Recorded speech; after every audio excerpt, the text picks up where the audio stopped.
Un divertículo es una especie de bolsa o saco que se forma a lo largo de una estructura hueca en el cuerpo. Usualmente, hablamos de estos sacos en el contexto del intestino grueso, por lo que serían divertículos colónicos, pero también pueden ocurrir en el intestino delgado y en otras estructuras huecas del organismo. Las paredes del intestino están formadas por varias capas, comenzando con la capa más interna, la mucosa, luego la capa submucosa, la capa muscular y por último la capa serosa.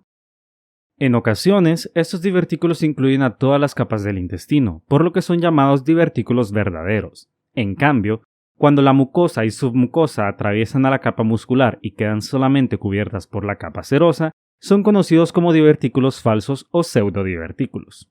Y la mayoría de veces los divertículos en el colon son pseudodivertículos.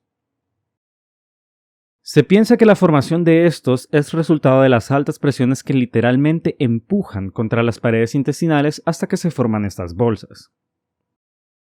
Ahora, recuerda que el intestino grueso tiene una capa de músculo liso, y es capaz de contraerse gracias a esta capa muscular.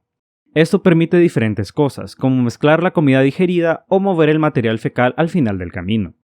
Bien, cada vez que el intestino se contrae, altas presiones son generadas en el lumen y comprimen el aire dentro de este. Y normalmente uno creería que las altas presiones se dispersan por todo el lumen de forma equitativa. Pero en pacientes con divertículos, las presiones son exageradas o hasta cierto punto son anormales, lo que crea una distribución desigual de las presiones, con algunas áreas más afectadas que otras con presiones muy altas. No es del todo claro el por qué se producen estas presiones anormales, pero algunos estudios sugieren que puede tener un origen en el músculo liso mismo. Ahora bien, demos un paso atrás y hablemos sobre algo llamado la ley de Laplace, la cual nos dice que la presión de la pared de un cilindro es inversamente proporcional a su diámetro, así que si el diámetro disminuye, la presión aumentará. Similar a esto, siendo que el colon sigmoides es la porción del colon con menor diámetro, está sujeto a presiones relativamente mayores, de acuerdo a la ley de Laplace. Por ende, el colon sigmoides es donde se presenta la mayoría de divertículos. Adicionalmente, los divertículos tienden a formarse en las zonas donde los vasos sanguíneos que suministran al intestino atraviesan la capa muscular, ya que estos puntos son más débiles. A medida que estos divertículos se forman, ese vaso sanguíneo responsable de la debilidad de la pared queda separado de la luz intestinal únicamente por mucosa, por lo cual queda predispuesto a dañarse y romperse, significando que la sangre puede llegar a la luz y luego a las heces. Esto último se conoce como hematoquesia, pero ese sangrado tiende a ser indoloro. Otras asociaciones con divertículos incluye cosas que aumentan el estrés en el intestino o disminuyen la fuerza de la pared intestinal. La fibra, por ejemplo, ayuda a mover más fácilmente el material fecal a través del colon, por lo que una dieta pobre en fibra puede llevar a estreñimiento y hacer más dificultosa la tarea de mover heces pequeñas y duras, así aumentando las presiones dentro del intestino.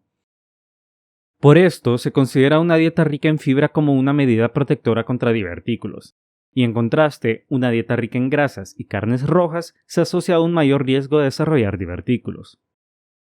La presencia de divertículos en el colon se conoce como diverticulosis, y en la mayoría de los casos los individuos no sabrán que tienen esta condición debido a que no presentan síntomas. Pero en algunos casos, estos pacientes presentan un dolor abdominal vago, y en ocasiones el divertículo puede sangrar. Sin embargo, en la mayoría de los casos estos son descubiertos a través de una colonoscopía o una tomografía que fueron realizados por algún otro propósito. Los divertículos pueden llegar a inflamarse, y aquí es cuando se conoce como diverticulitis. Y a pesar que la inflamación se puede ocasionar debido a que un fecalito se atora en el divertículo, este tiende a ser una causa poco común, y en la mayoría de ocasiones se debe a la erosión de la pared diverticular por altas presiones luminales. Esto tiende a causar dolor en el cuadrante inferior izquierdo, y no tiende a asociarse con hematoquesia o sangrado, ya que los vasos sanguíneos ya han sido cicatrizados debido a la erosión. A veces, si el divertículo se distiende lo suficiente, puede romperse y formar una fístula. Y como se encuentra bastante cerca de la vejiga, una fístula conectando a ambos órganos puede formarse, llamándose así fístula colovesical, y esto puede llevar a la presencia de gas o heces en la orina.